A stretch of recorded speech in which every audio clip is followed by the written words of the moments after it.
네, 안녕하십니까. 저는 운동하는 쌍둥이 형 김성준입니다. 안녕하세요. 저는 30살 운동하는 쌍둥이 동생 김성훈입니다. 실험에 앞서 특별한 호르몬의 상태를 확인하기 위해 혈액을 채취합니다. BDNF라고 하는 호르몬은 뇌의 시상하부에서 분비가 돼서 뇌세포의 그런 활성화를 증가를 시킴으로 인해서 다양한 효과가 있다고 알려져 있던 호르몬입니다. 하지만 최근에는 이제 BDNF라고 하는 호르몬이 골격근에서도 분비가 된다고 알려져 있고요. 안정 시의 심박수를 확인한 뒤 두 사람의 운동 강도를 설정합니다. 지금 중강도 운동 같은 경우에는 나이 추정 최대 심박수의 기준으로 봤을 때 64%에서 76% 정도에 해당하는 그런 구간이라고 우리가 생각을 하시면 될 것 같고, 반면에 고강도 같은 경우에는 본인 나이 추정 최대 심박수의 77에서 93% 사이, 이 구간을 고강도라고 보시면 될 것 같은데요. 두 쌍둥이 사례자 모두 200kcal라고 하는 동일한 양의 칼로리를 연소하실 예정인데요. 다른 운동 강도로 같은 칼로리를 소모해야 하기 때문에 운동 시간은 다릅니다. 고강도인 성훈 씨는 10분, 중강도인 성준 씨는 20분을 뛰어서 똑같이 200칼로리에 도달하게 됩니다. 운동이 끝난 뒤 바로 두 사람의 혈액을 채취해 고강도와 중강도 운동으로 달라진 호르몬의 변화를 분석합니다. 고강도 운동을 했던 김성훈님 같은 경우에는 안정 시에 비해서 약 한 30% 정도의 그런 BDNF의 증가폭을 보였고요. 그다음에 중강도 운동을 수행했던 김성준님 같은 경우에는 한 10% 정도의 증가율을 보였습니다. BDNF의 증가폭이 약 한 3배 정도의 차이가 있었다. BDNF의 수치 비교 결과 고강도 운동을 진행한 성훈 씨의 증가폭이 3배가량 높았습니다. 그리고 일명 운동 호르몬으로 알려진 아이리신 역시 고강도 운동이 약 2배 높게 증가했습니다. 아이리신 같은 경우는 대개는 이제 지방량을 줄이고 그다음에 인슐린 저항성을 개선시키는 그런 마이오카인으로 알려져 있습니다. 운동을 하는 것이 단순히 칼로리를 소모한다, 아니면 뭐 근육량을 증가해서 기초 대사량을 올린다, 그런 차원을 넘어서 사실 우리가 운동을 해야 되는 당위성은 근육에서 나오는 호르몬의 분비를 촉진시킨다는 데 방점을 둬야 될 것 같습니다.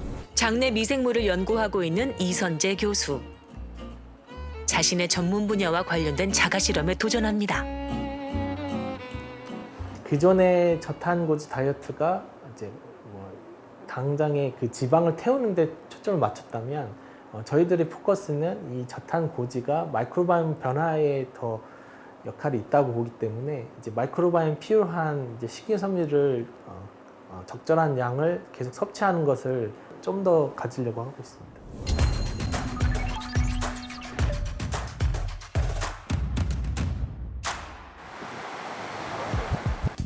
실험 첫날. 이선재 교수가 가장 먼저 하는 것은 체중 확인. 식단 변화에 중점을 둔 실험. 운동량과 섭취 칼로리는 유지한 채 탄수화물만 줄이기로 합니다. 자가 실험 식단입니다. 약간 지방을 좀 더 섭취해서 이제 모자란 칼로리를 여기서 보충을 할 예정입니다. 일반적인 저탄고지 식단에 장내 미생물의 다양성을 위한 식이섬유 섭취가 추가된 식단. 식단 변화의 결과물은 이곳에서 이렇게 채취됩니다. 블루푸 챌린지. 우리나라 말로 파란 응가 정도 될까요? 나중에 섭취 후에 이제 배변 봤을 때 그 색깔이 그대로 나올 때까지 시간을 재는 겁니다. 장내 미생물의 상태를 배변 속도로 알아보는 건데 최근 영국에서 유행 중이죠. 블루 머핀은 한 달 동안 5번 먹게 됩니다. 이번 자가 실험의 보조적 역할을 하게 된 배변 속도 측정.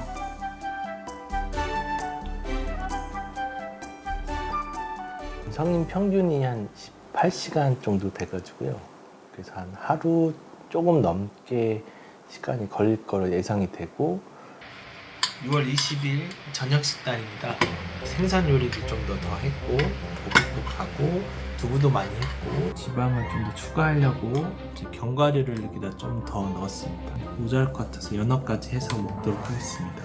오늘 저녁을 만들도록 하겠습니다. 이제 베이컨에 아보가토를 말아서 이제 굽는 이제 베이컨 말이. 저탄고지 식단에 도전. 좋아하던 탄수화물을 끊고 지방으로 식단을 채웁니다. 한 달 전에 비해 체중은 약 6.4kg이 감소했고 체지방률은 2.5%가량 감소됐습니다. 먹는 거는 포만감 있게 먹자. 그래서 고기도 듬뿍듬뿍 주면서도 이렇게 고기를 많이 먹는데 이게 과연 빠질까 이랬거든요. 이렇게 빠지네요. 한 2주에서 4주 차서부터는 이 다양성 지수가 증가하는 걸 볼 수가 있습니다. 이 다양성이 많을수록 생태계가 리치한 아주 좋은 생태계를 말하기 때문에 다시 말하면 저탄고지가 이 마이크로바이옴을 좋게 한다는 의미가 되는 것이죠. 이 뚱보균이라고 볼 수 있는 비만과 관련된 또는 이 고탄수화물 관련된 균들이 급격히 감소하는 걸 볼 수가 있습니다. 그리고 또 한 가지는 그룹은 정반대로 이제 증가하는 그룹입니다. 이제 로제브리아, 유백트리엄, 피칼리박테리엄, 블라우시아 같이 이런 유익균 그룹들이 증가되는 것을 이제 데이터상에 확인을 했습니다. 배변 속도가 달라질 걸 예상했기 때문에 그걸 잴 수 있는 이제 블루푼 챌린지를 시작을 했습니다. 초반 약 2주의 기간 동안에는 이렇게 장내 체류 기간이 아주 길었다면 이 챌린지를 시작한 후로 점차 마이크로바이옴 변화가 일어나서 점차 그 속도가 줄어드는 걸 볼 수가 있었고요. 어떤 음식을 먹을 때 혈당이 더 올라가고 어떤 사람은 오히려 떨어지고 이런 것들이 마이크로바이옴 때문이다 이런 보고도 있고 그래서 그런 개인차를 마이크로바이옴 통해서 이해하는 게 참 중요하고 제가 생각하는 그 최적의 조합이 실은 다른 사람한테는 아닐 수는 있거든요. 그런 면에서 이제 각자의 그 자가 실험이 있어야 되지 않나 생각도 됩니다. 최근 선풍적인 인기를 얻고 있죠. 하루에 10분만 투자하면 일주일 만에 키가 5cm 자란다는 일명 키 크기 운동입니다.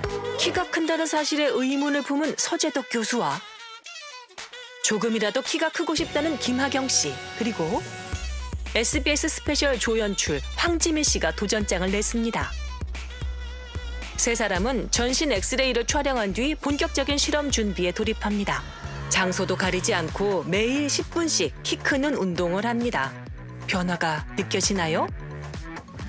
어제보다 종아리가 조금 더 당기는 것 같고 뒷목이 좀 많이 뻐근하네요. 평소에 웨이트 운동이나 이런 것도 열심히 함에도 불구하고 이 운동으로 이제 평소에는 못 잡았던 근육들이 잡히는 그런 느낌이 들고요. 각자 상황에 맞춰서 장소를 변경하며 세 사람은 열흘 동안 하루도 빠지지 않고 10분씩 키 크기 운동을 했습니다. 키 크기 운동이 몸을 변화시켰을까? 목과 등 그리고 허리, 운동 전과 비교할 전신 엑스레이 촬영을 다시 했습니다. 서재덕 교수가 전문가의 시선으로 운동 전후 엑스레이를 비교하며 뼈의 구분 정도, 각도를 계산합니다. 실제로 굽어 있는 그 각도가 있어요. 그래서 맨 위랑 맨 아래랑 이렇게 선을 그어가지고 각을 잴 수 있고요. 30에서 35도 정도가 경추의 이상적인 각이라고 하고, 그다음에 여기 허리, 요추라고 하는데 여기는 한 40에서 45도 정도가 이상적인 척추라고는 해요.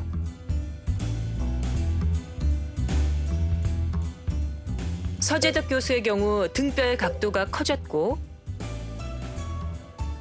황지민 씨는 등뼈와 허리뼈 모두 각도가 좋아졌으며, 김하경 씨 역시 허리뼈의 각도가 커졌습니다.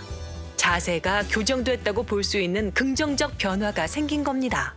디스크 같은 공간이 더 넓어지면은 그것 때문에 척추 사이가 이렇게 짝짝짝 길어져가지고 키 큰 효과도 있긴 한데 그런 것도 있을 수가 있겠고, 아니면은 자세를 잡아주는 등 근육이 좀 강해져가지고 조금 더. 엑스레이상 긍정적 변화가 키 크기로 이어질 수 있을까?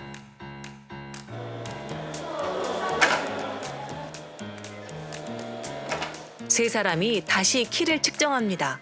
과연 그들의 키는 어떻게 달라졌을까? 0.2 이런데. 한 0.7cm 정도? 조금 잘하는데요.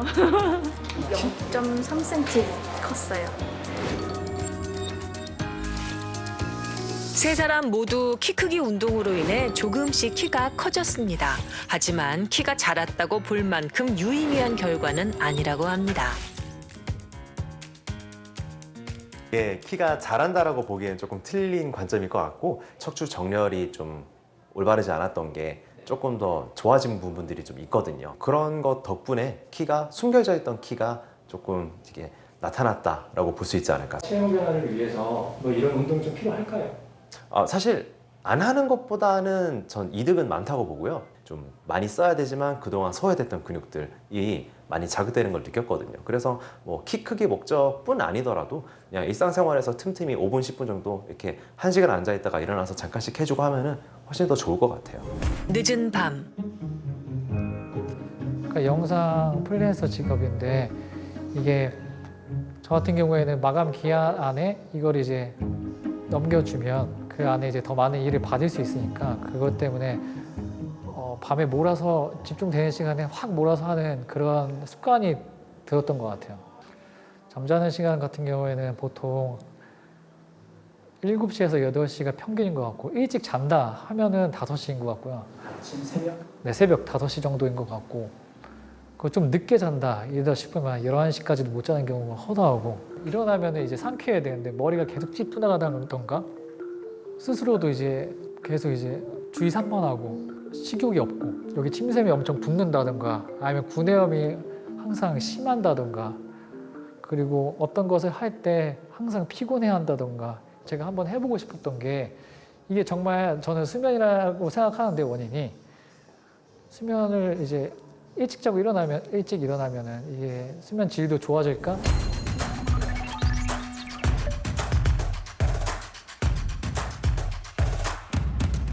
오늘은 12시 안에 자는 걸 목표로 하기 때문에 10분 전 먼저 누워서 잠을 청해 보도록 하겠습니다. 수면 상태를 확인할 수 있는 밴드를 착용하고 실험을 시작합니다. 그는 깊은 잠을 잘 수 있을까?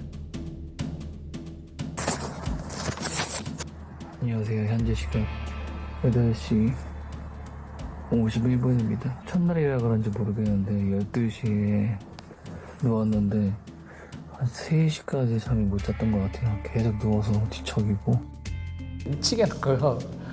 잠이 안 오는 거예요. 그러니까 한 20분 정도 잤나? 그래가지고 다시 일어났어요. 그래가지고 또 잘 잤는데 이게 계속 그 얕은 수면이 계속 되니까 너무 힘들더라고요. 전후를 비교하는 자가 실험의 기본 조건도 충족하지 못하고 있는 상태. 진짜 2주 지났잖아요. 2주나 됐어요? 네. 큰일 났네. 뭐 오래 자는 것보다는 깊게 자는 게 중요한 것 같아서 그러니까 일단 일어나는 시간을 일찍 일어나는 것부터 지켜야 될 것 같은데. 몇 시에? 7시 반. 일찍 자기에서 일찍 일어나기로 전략 변경. 7시 30분 알람을 맞춰서 정확하게 일어나면서 그 패턴을 한번 만들어 보도록 하겠습니다. 아무리 늦게 자도 무조건 7시 30분에는 일어나는 걸로. 정희승 씨의 일찍 일어나겠다는 다짐은 지켜질까요?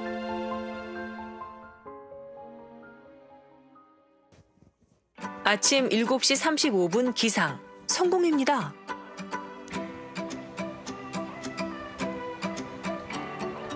거의 처음으로 일찍 나와서 조깅을 하는 것 같은데 이렇게 아침에 해를 보는 것도 되게 오랜만인 것 같아요.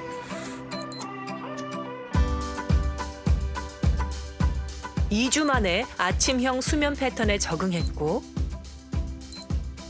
이제 본격적으로 4주간의 수면 패턴 비교 실험에 돌입합니다.